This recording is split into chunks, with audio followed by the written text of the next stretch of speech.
El primer hito que vamos a ver es la Revolución Francesa. En la Revolución Francesa, como ustedes saben, en 1789, tiene lugar la abolición del antiguo régimen, de la monarquía. La Revolución Francesa no es solamente el intercambio de unas personas por otras, sino que es la propugnación de una nueva legitimidad política, con principios teóricos distintos a los anteriores. Y desde este gobierno se presionó enérgicamente primero y luego se persiguió a la Iglesia a sangre y fuego, eso creo que todos lo sabemos. Los revolucionarios impusieron al clero su famosa constitución civil y una porción muy importante de los sacerdotes la firmaron, incurriendo en una apostasía. Por eso estaban los sacerdotes juramentados, los que firmaban, los no juramentados, los que se resistieron a firmar. Como ustedes saben, la Revolución Francesa fue impulsada por la masonería, entidad anticatólica y condenada oficialmente por la Iglesia. Esto generó el levantamiento de los campesinos de la Vendée, que no practicaron precisamente la cultura del encuentro, sino que lucharon contra las pretensiones del gobierno francés y fueron destruidos. Pero si ustedes ven bien, todo lo que estoy mostrando son datos históricos que signan una actitud de la Iglesia frente a la Revolución Francesa y a la masonería y a los principios modernos de oposición. Y esta característica de oposición signó el pontificado de Pío VI. Pío VI condenó la Revolución Francesa, condenó el nuevo gobierno, los católicos se enfrentaron, hubo traidores, hubo fieles, hubo gente que murió. Eso es un escenario. Cuando muere Pío VI, asume Pío VII, ya hacia el final del siglo. Y Pío VII toma otra actitud. Pío VII,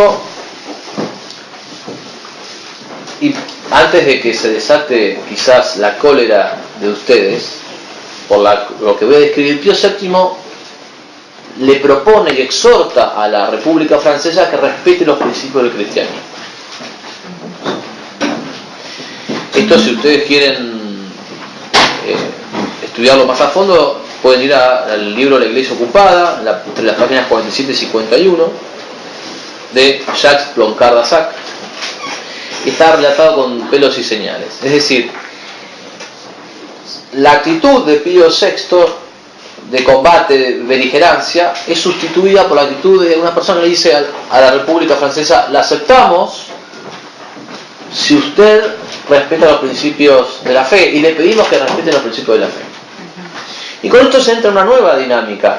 ¿Por qué? Porque de alguna manera la diplomacia de Pío VII, condicionada por un montón de elementos, que quería salvar la vida de los católicos que estaban ahí, que ya estaba agotada la resistencia, que no podían ganar y que estaba en auge la figura de Napoleón, bueno, él hizo lo que pudo.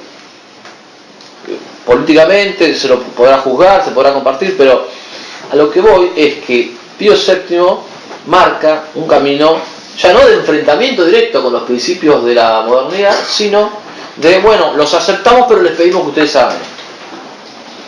Tomen nota de estas dos actitudes: el enfrentamiento reconciliable, o aceptamos tu existencia pero te pedimos o te exhortamos a que respetes los principios de la fe. Finales del siglo XVIII. Entonces, las maniobras de este Papa no pueden juzgarse, vuelvo al punto, deshistorizando el problema. Los asesinatos de los católicos eran moneda corriente. Pero no obstante, Pío VI no genera una nueva teoría, sino que practica una forma de relacionarse de la cual otros pueden inferir una teoría. Pero Pío VI no es que elabora una nueva teoría de una moralidad, los principios de la moralidad son buenos, sino que hace algo de lo cual se puede inferir eso. En definitiva, el triunfo de los principios modernos en la política francesa pone a la Iglesia ante dos alternativas, que son las que mencionamos. El orden político vigente, emanado luego de la Revolución Francesa, ¿es sustancialmente malo o es neutro? y puede ser bueno o malo según las personas que lo conduzcan.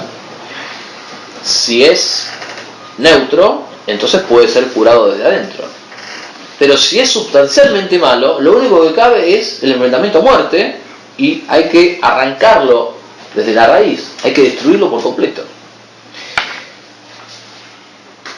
Este principio, que primero germina en Francia, luego se derrama en el resto de Europa. Paradójicamente, el principio de libertad, igualdad y fraternidad es llevado por medio de las luchas de Napoleón. Es decir, ellos, los adalides del libre pensamiento, imponen su pensamiento a sangre y fuego. Pero esta cuestión es clave porque fíjense que acá reconocemos la importancia de la filosofía. ¿Es un problema esencial o es un problema accidental? Esto es una noción filosófica. Y todo se juega en esto. Porque es la línea entre pedirle a ellos que hagan una cosa o directamente enfrentarnos sin posibilidad de conciliación alguna. Maurras, del cual vamos a hablar, Charles Maurras, intelectual francés, podríamos parafrasear y decir: ¿la república está enferma o la enfermedad es la república? Bueno, si la república está enferma, hay que curarla desde adentro. Pero si la enfermedad es la república, el problema es sustancial y hay que combatirlo a muerte. Y no hay reconciliación, no hay síntesis, hay oposición irreductible. Y a su vez, esta cuestión de cómo juzgar a los principios modernos plantea una cuestión, a la república plantea una cuestión más amplia: es la república es buena o mala, pero a su vez la civilización moderna es buena o mala en sí misma. Y acá surge el tema del católico liberal. Mientras que los católicos iban a sostener que la modernidad, que la república, que los principios modernos en sí mismos eran contradictorios e inconciliables con la fe, el católico liberal iba a decir que en el fondo eran lo mismo y que las diferencias que se podían advertir eran malos entendidos. Entonces, está la visión de la oposición y la visión de los malos entendidos. El mundo moderno en el fondo sería cristiano, solo que no lo sabe, y lo que se trata de hacer es persuadir al mundo moderno para que descubra que en el fondo buscan lo mismo, y cuando lo descubra ellos depondrán sus armas y dejarán de combatir contra nosotros. Iglesia y mundo moderno, todo se resume en lo siguiente: ¿hay oposición o hay malos entendidos? En el siglo XIX tiene lugar el enfrentamiento entre el catolicismo y las fuerzas modernas, liberales, masones, marxistas, que estaban bien enfrentados a la Iglesia católica. Pero lentamente se va incubando la postura católica liberal.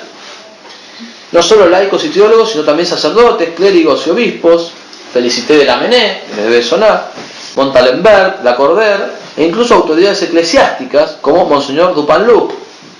El profesor Gabriel Zanotti, argentino, quien se autodenomina católico liberal, escribe: Dupanloup estaba convencido de que los ideales de la Revolución Francesa eran, en el fondo, cristianos. ¿Se dan cuenta? Esto es importantísimo para entender el siglo XX en la Iglesia. El liberalismo crece, gana muchas cabezas en el campo católico, y esto vuelve necesaria la intervención del magisterio, que se pronuncia sobre el liberalismo y lo condena. Tenemos la encíclica Mirari Vos, 1832, Quanta Cura, del 64, del mismo siglo, Immortale Dei, 1885, Libertas, 1888. Y como eco de estas enseñanzas surgen grandes hombres, intelectuales brillantes: Juan Donoso Cortés en España, Cardenal Pi en Francia, Luis Villot en Francia, Sarray Salvani en España. Y son personas que podemos llamar tradicionalistas. ¿Por qué? Porque ellos defendían el orden político y la fe. Es decir, en ese momento los liberales, los masones, los laicistas tenían una visión política y una visión filosófica, y estaban unidas. Y a su vez los católicos tradicionalistas tenían una visión política y una visión religiosa, y no había una conciliación. La victoria de una implicaba la destrucción de la otra. ¿Qué hace el católico liberal? Intenta decir, bueno, en la esfera individual acéptenme la religión, pero en la esfera social acepto el laicismo. La iglesia libre en el Estado libre. Esto es la fisura que ocurre entre dos sectores bien identificados, bien definidos y donde había una guerra irreconciliable, era o la conversión o la derrota, surge como algo intermedio el católico liberal.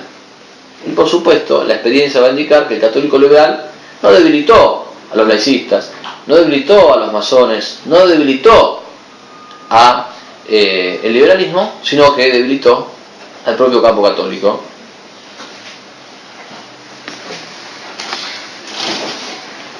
La defensa de la fe estaba unida al cuestionamiento y al ataque de las formas republicanas, de las formas democráticas modernas.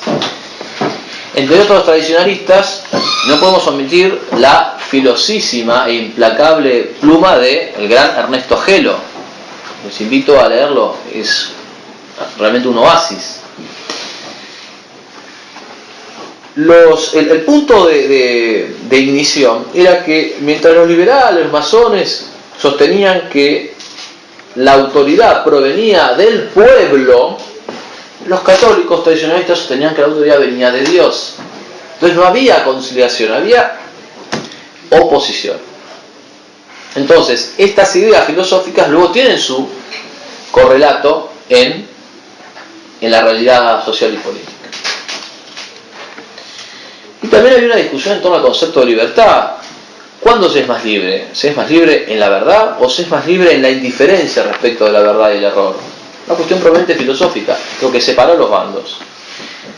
Si se pudiera ser libre sin estar en la verdad, o lejos de ella, entonces hay que admitir que el que está en el error sería libre. Para un católico liberal, eso sería correcto, pero para nosotros no.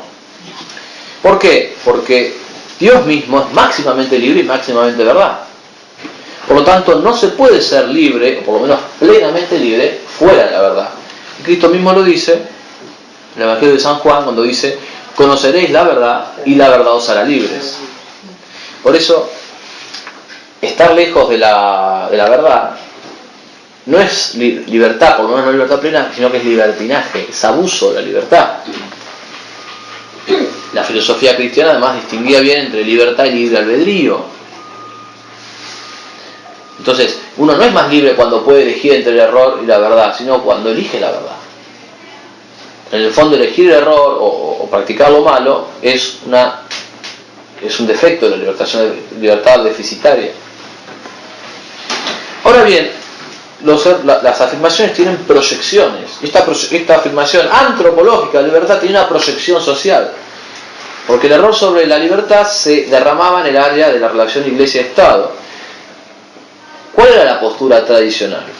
La nación católica, el Estado católico, el país católico, una nación cuyas leyes reconociesen oficialmente el poder de Dios y lo llevasen a la práctica distintas normativas jurídicas y legales, promoviendo el orden sobrenatural y respetando el natural. El liberalismo va a decir que no. Va a decir que el Estado sea laico, neutro. Y acá les dejo una pregunta para la charla. ¿Es posible un Estado neutro en materia de principios? Entonces los liberales en el mejor de los casos aceptaban una cierta divinidad, lo que podemos llamar deísmo, pero una divinidad que había hecho el mundo y después se desentendía de él.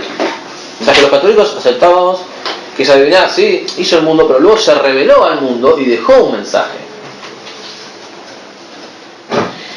Este reconocimiento de Dios expreso por parte de la legislación traía consecuencias, y en ese sentido lo que hoy conocemos como doctrina social de la Iglesia pretende aplicar esas consecuencias en el orden social y jurídico.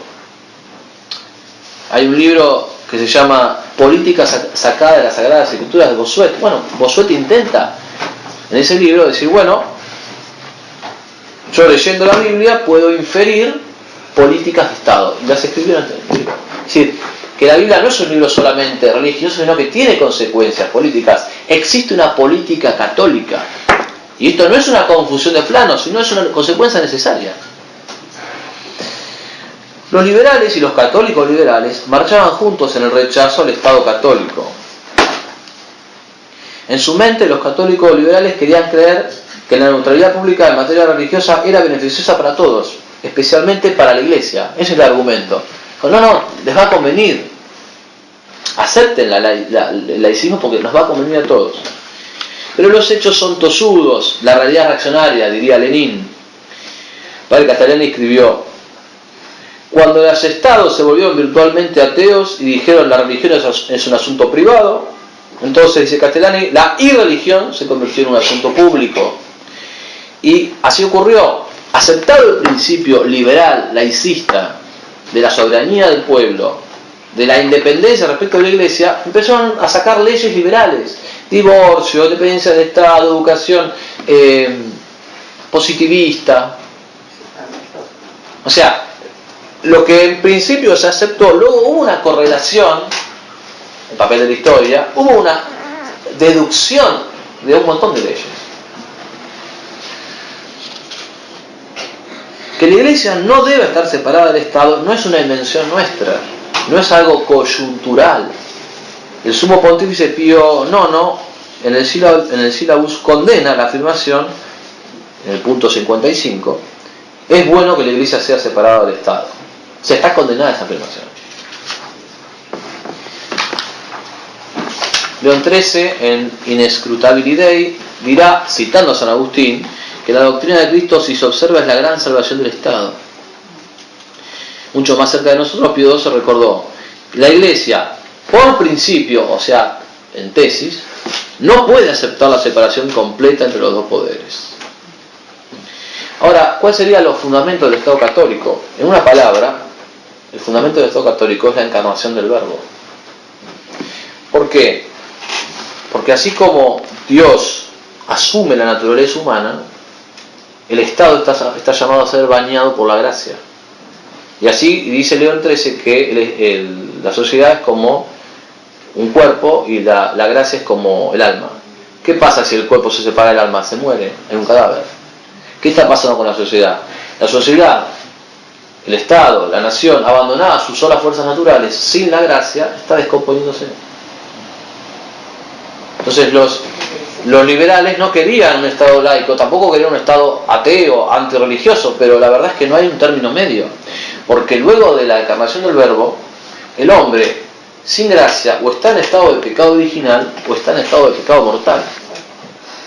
Entonces, esa naturaleza que no está afectada por la gracia, pero que no cae, o que no está corrompida, no es anticristiana en realidad, existe como una idea, pero no existe en la realidad. En la realidad, o estás en el paganismo sin la gracia, o estás en el paganismo, o estás en el anticristianismo, o en la pérdida de fe. Pero no hay un estado neutro, no puede haber un estado neutro. Piensen ustedes, a la hora del tema del aborto, ¿lo permitimos o lo condenamos? No hay un término medio. O sea, nos tenemos que parar en un principio para decidir si esto es justo y lo permitimos, o es un derecho, o esto es injusto y hay que condenarlo. No podemos eludirlo. Bueno, el aborto, ¿qué hacemos? Estado neutro. No, algo tenemos que hacer con eso. La educación, ¿qué es? O sea, todo sistema político supone unos principios. Masónicos, liberales, católicos, budistas, musulmanes, pero hay unos principios.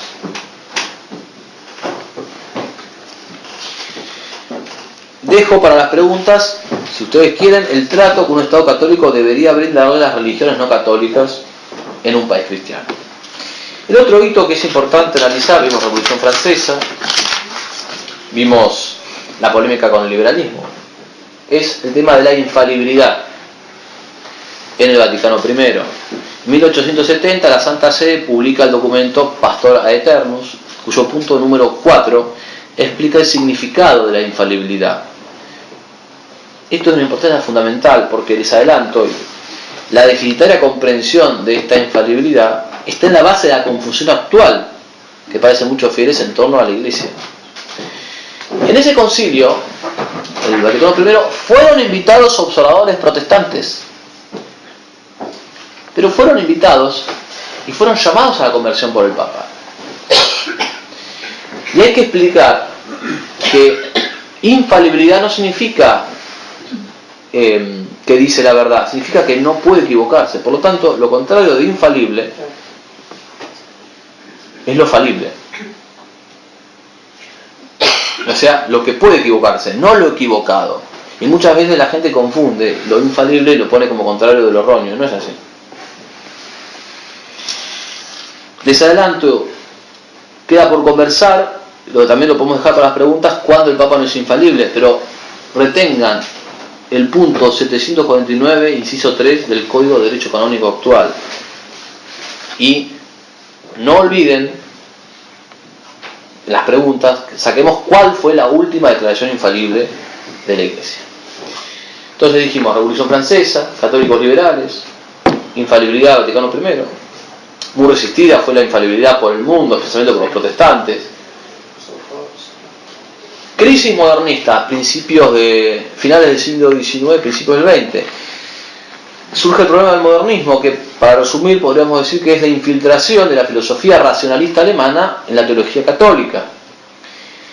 Gracias a Dios, el modernismo encuentra un freno en la acción del magno Papa San Pío X, su encíclica Pascendi 1907 y la condena en la Pascendi del modernismo, junto con el juramento antimodernista.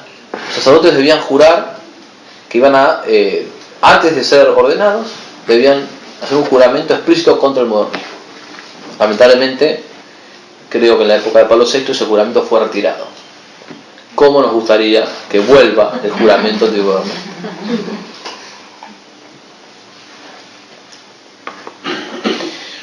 Posteriormente a la muerte de San Pío X, los papas que le siguieron no mantuvieron su intransigencia contra el modernismo.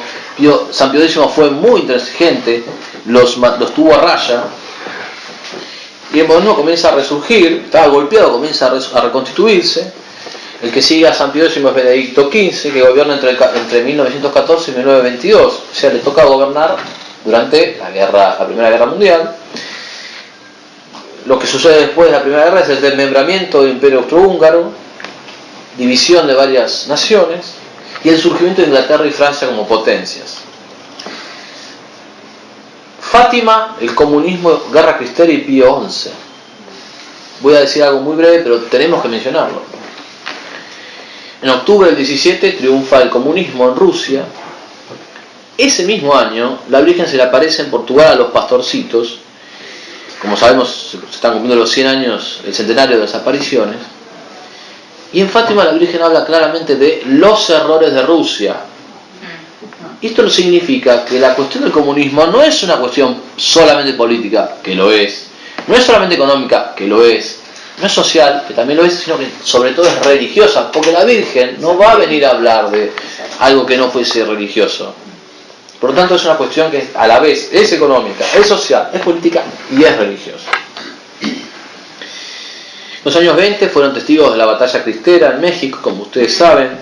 También fueron testigos del abandono de los mexicanos por parte de la Santa Sede. Había asumido Pío XI, gobernó entre el 22 y el 39. En Pío XI se da que tuvo encíclicas maravillosas, pero tuvo una conducta diplomática muy cuestionable. En 1920 la Unión Soviética se convierte en el primer país del mundo en legalizar el aborto. Estaba despenalizado desde 1913. Ustedes conocen la diferencia entre despenalización y legalización.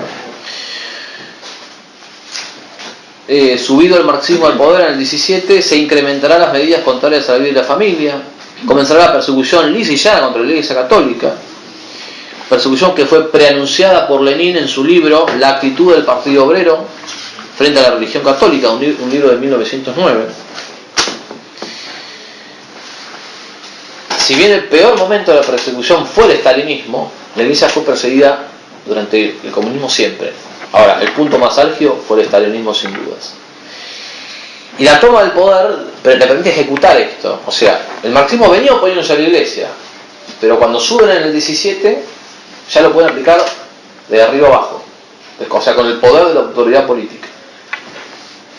Había católicos romanos en la Unión Soviética, sí, la mayoría eran ortodoxos, y en 1925 el Papa Pío XI proclama la encíclica Quas Primas, la cual sostiene que la paz verdadera solo puede darse en el reino de Cristo y en la verdad de Cristo, proclamando así la realeza social de Cristo Rey como la salud del mundo.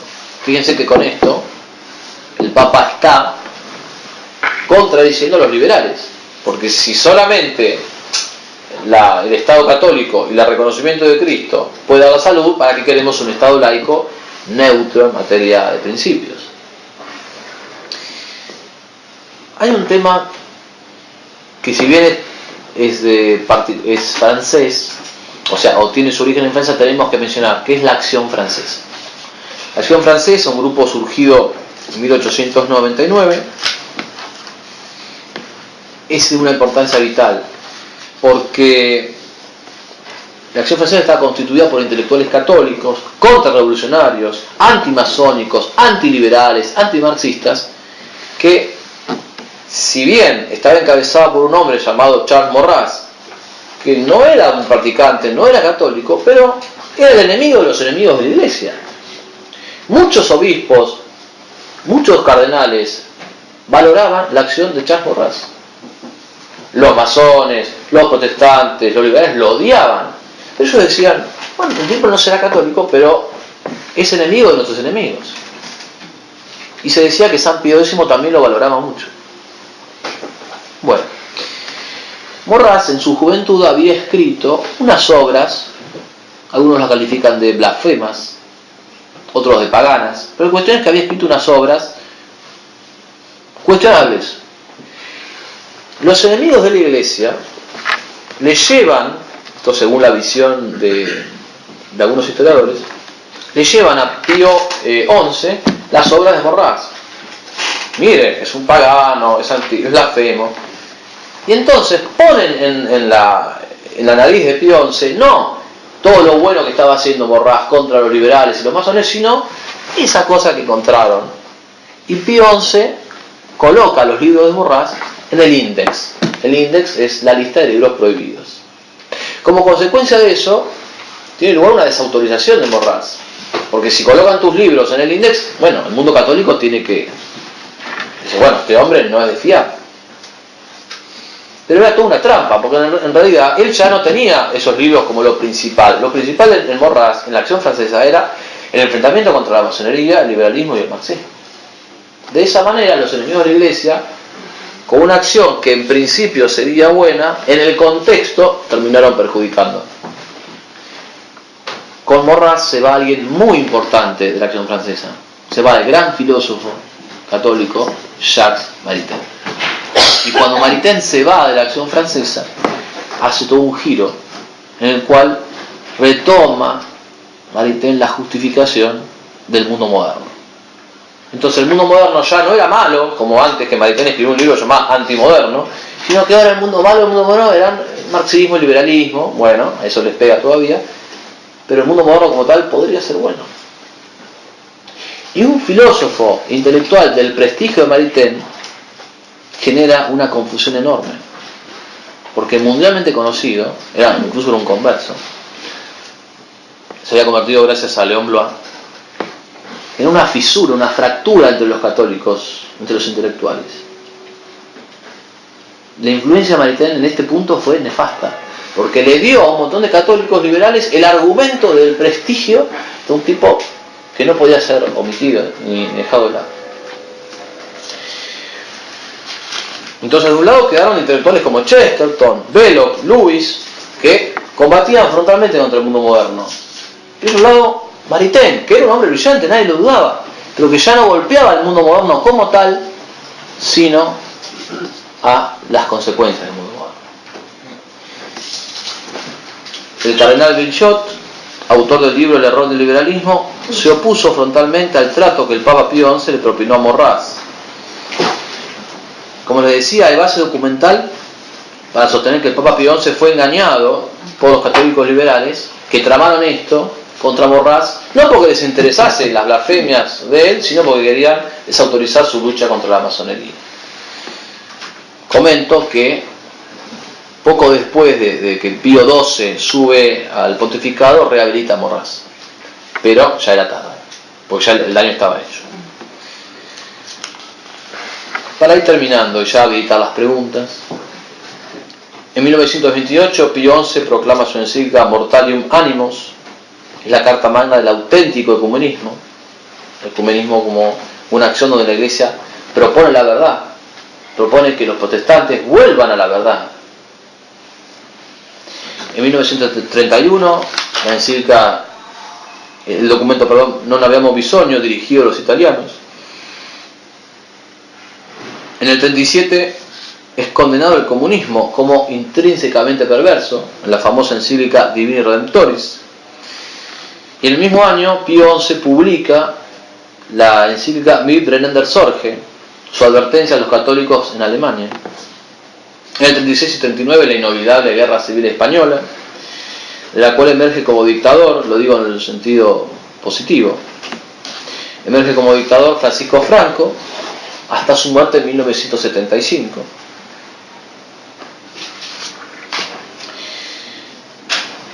Y la caída de los nacionalismos europeos en el 45, con todas las críticas ideológicas que hay al nacionalsocialismo y al fascismo italiano, aún así la caída de los nacionalismos no fue bueno para la Iglesia, porque la Iglesia se vio atenazada por el enorme poder del comunismo, ya sin el freno del ejército alemán, y por el enorme poder del capitalismo liberal.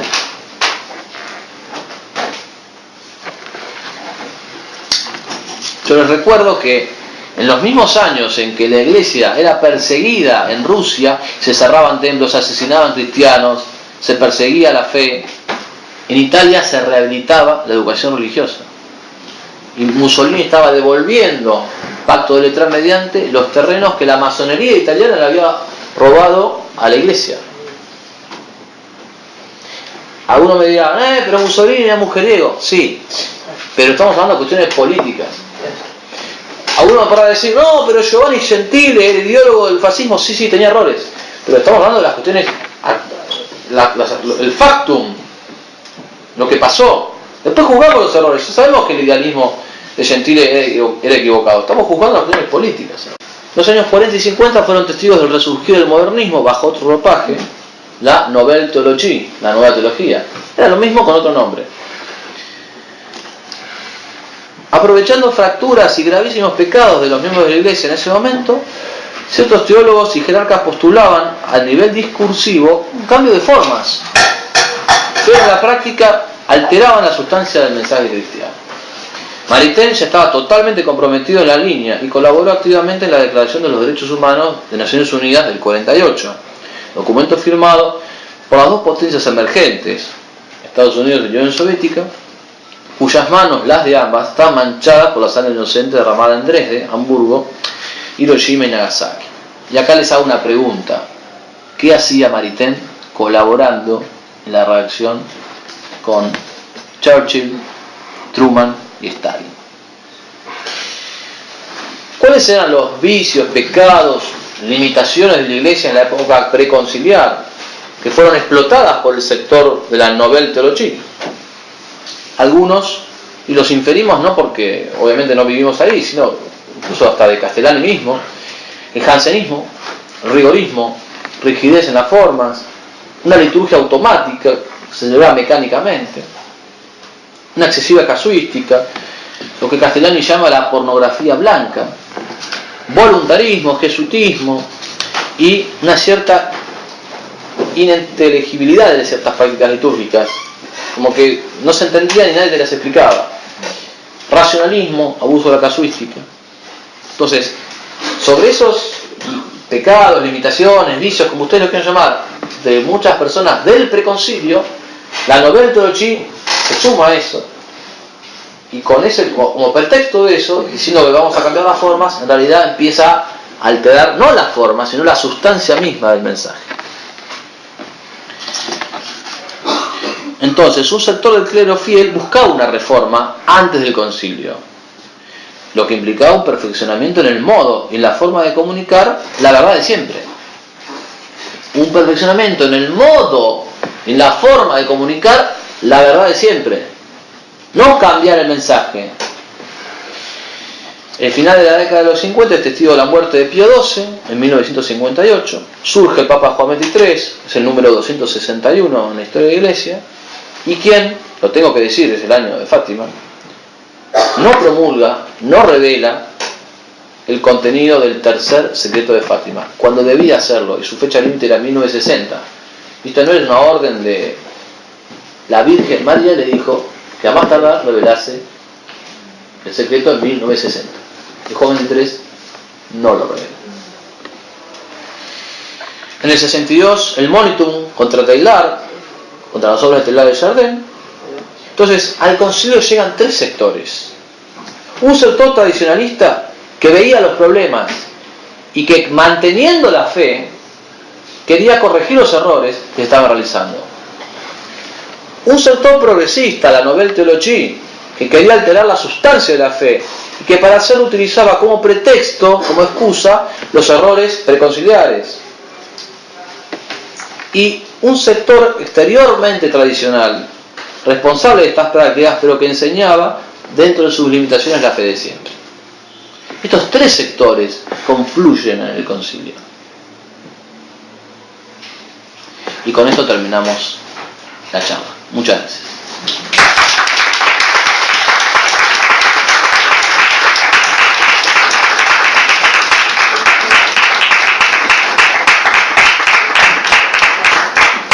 Gracias, profesor.